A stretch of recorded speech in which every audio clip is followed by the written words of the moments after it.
left without the record. We had it for 2 days. So we come back and we thought, well, we got to make this bike go faster. So we went in 2007 again. The track conditions were not good. It was kind of wet and slippery. He went out and unfortunately the bike started to get into a fishtail.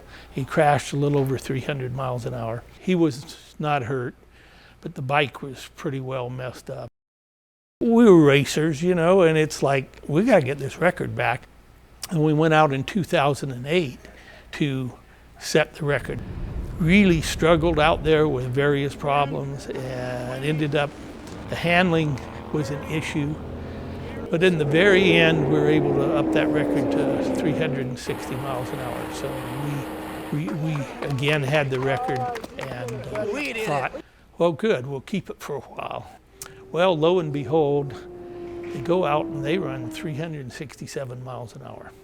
And they had their problems too, but in the last day, they were able to put it all together and get the record up to 367. So here again, we've lost the record. 2010, we did a lot of changes on the bike and made a lot of modifications. We wanted to take it to the dynamometer to just make sure the bike was running right and the motors were running properly. We thought what would be 1 day in the dyno, and that would be it, turned into almost 3 weeks of thrashing this bike on the dyno. We could not figure out, we had some of the best people, motor people, we just could not figure out where it wouldn't run cleanly. Finally, it came down to the event. It was 2 days away, so we got to Bonneville, not happy with how it's running. It was just one challenge after another out there. The first thing that we ran into is the bike wouldn't go straight. It wanted to turn left, and no matter what we did, the bike just wanted to turn left. Rocky would have to lean it to the right to try to keep it going straight, and that took the tire patch off the ground, and he just couldn't put power on it. We tried everything for 3 days. We took the doors off the back, blaming them, and the bike just would not go straight. Turned out the only thing different than we ran it in 08, and it was stable and went straight, was the rear tire. So unfortunately, the old tire was in San Jose. Went back and got it, put it on, and the bike just ran fine, straight. However, it wouldn't shift into low gear. So that became a problem, and we decided, well, we're going to change the front motor, which took a full 24 hours to do it. We worked 24 hours straight, and we put the new motor in it. And then we went out and ran it, and it went straight as an arrow. Rocky was happy, but then it wouldn't shift out of 4th gear. It wouldn't shift into 5th or 6th. We brought the bike back. We didn't know what we were going to do. When Rocky came up with an idea, he said, well, we went 330 miles an hour in 4th gear.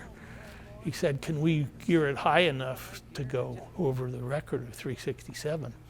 So I said, I don't think so, but we'll look. And lo and behold, when we looked at the highest gear we had in 4th gear, theoretically it would go about 380 miles an hour.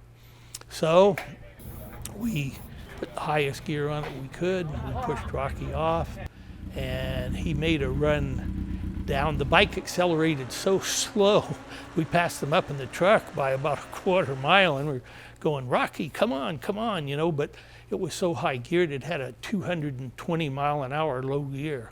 He got it going, he went pretty fast down.